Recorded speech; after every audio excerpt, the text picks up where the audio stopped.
Now, of course, it's been a bit of a milestone, a bit of a moment in history over the last week or so with the naming ceremony of Cunard's latest Queen Anne, of course, which you are very fond of.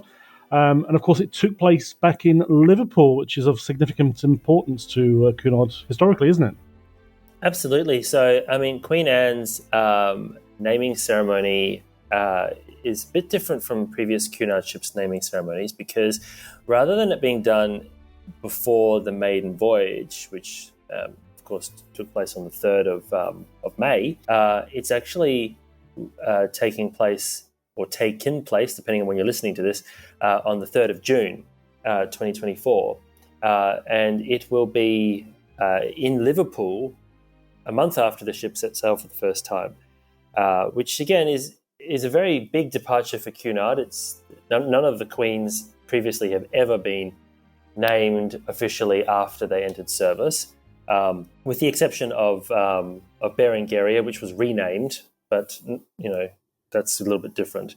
But the other ships with the Queen prefix, Queen Mary, Queen Elizabeth, QE2, QM2, Queen Victoria, and Queen Elizabeth from 2010 were all officially named and christened before they set sail on their maiden voyage. Now, the reason why Liverpool was selected is because Liverpool is the traditional headquarters and home of Cunard. When the company was founded, it was based in Liverpool, which at the time was a departure from what was generally considered to be the norm for many of the shipping lines, because quite a few of them were actually operating ad hoc transatlantic voyages, so not as regular as the Cunard service.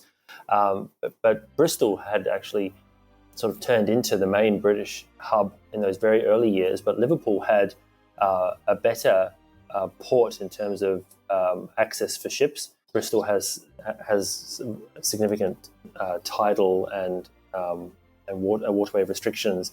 As the ships were getting bigger and bigger, it became more logical to use a port like Liverpool.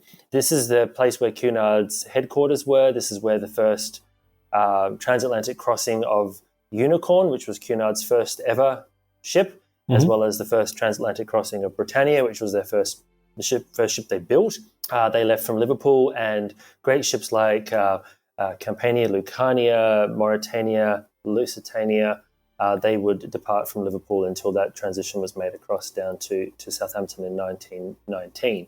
And because of this, Cunard's headquarters was in Liverpool, and it was in the Cunard building, which is one of the three buildings that form the Three Graces right there on the river. So a very iconic location, beautiful architecture in this remarkable building, and Queen Anne will sail, or has, depending again it's when you're listening, sail up towards the building, and that's where the naming ceremony will take place alongside there. And they've got a star-studded lineup. At the time of recording, they still haven't announced who's going to be the person naming the ship. So by the time you're listening to this next week, if you're listening to it after the naming, you'll know what the big reveal is. But at the moment, we're still waiting to hear who's actually going to be the godparent of the ship, whether it's a godmother or a godfather. We are yet to find out. Do you have a gut feeling that you're willing to share? It's actually quite bizarre to me that it hasn't been announced. So I really don't know. It's a tricky one because historically with Cunard they haven't waited until this close to the naming to say who's going to do the ceremony. I mean, when the Queen was naming Queen Elizabeth and Queen Mary II, it was known well in advance. Of course, when the Queen was going to name QE2, it was known well in advance. Camilla naming Queen Victoria was publicised well before the event. But all bets are off with Cunard at the moment because they're doing things quite differently with Queen Anne. It's a break with tradition whilst still maintaining some tradition, if that makes sense. So, so I don't know. Yeah, it's going to be interesting to see who it is. I have some personal suspicions, but I'm not going to speculate. So I'll just wait and find out. Wait it out. Yeah, exactly.